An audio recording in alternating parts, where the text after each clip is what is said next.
pinalayas. Pinalayas na pala si Roy sa condo unit ni girl noong November pa. Ngayon lang naibalita ng kapitbahay na chismosa ng hambog na unanong bayot.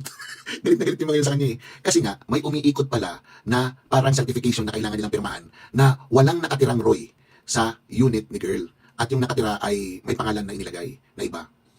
Hindi sila pumirma. Kasi hindi naman yun totoo. Pressured ngayon yung kanilang Unit Owners Association ng condo na yun na mag-release ng certification na wala nang nakatira doon sa unit ni girl. Ang problema, ayaw ng Unit Owners Association na madamay sa politika. Kasi alam nila gagamitin eh. Saka alam din nila na hindi naman totoo na hindi si Roy ang nakatira doon. Siyempre, dadaan yan sa kanilang mga gate. Dadaan yan sa common areas, di ba? Sino nagbabayad taon-taon sa homeowners fee? Di ba? O, sa garbage fee ng homeowners. Buwan-buwan. Sino nagbabayad? Sino nag-aabot? Di ba? O, alam nila. Kaya pressured ngayon. At pressured din yung mga taong inutusan nitong ni girl na magkuha ng certification. Na alam ko gagamitin niya dito sa social media para pasinungalingan tayo. At eto pa. Eto pa. Sabi ng kanyang kapitbahay, nakita daw nila kung paano nag-away yung mag-asawa nang nahuli na nakaluhod si girl. Galing pa ng Manila si wife. Sinugod ang condo unit ni girl. Sa susunod kayo kwento yan. Sa susunod kayo kwento yan. Ha? Maganda yan. No? O paano? Ha? Sayang ang bayot na merong nanay na wakwak na bungi.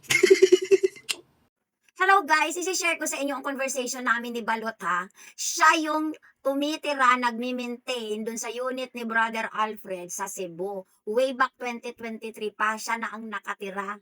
Baka taliwa sa akin i-claim ni Mandalolo na pinalayas na nga daw di umano nung November si Roy. O eto na, we will release the certification kasi ako talaga nagigiit na kailangan yon. So pakayain natin dito si Mandalolo na pilit ipinapahid kay Alfred kung ano man yung nangyayari sa buhay niya. Mandalolo, magbago ka na daw, Bioy. Mukha ka ng tralala. Oo.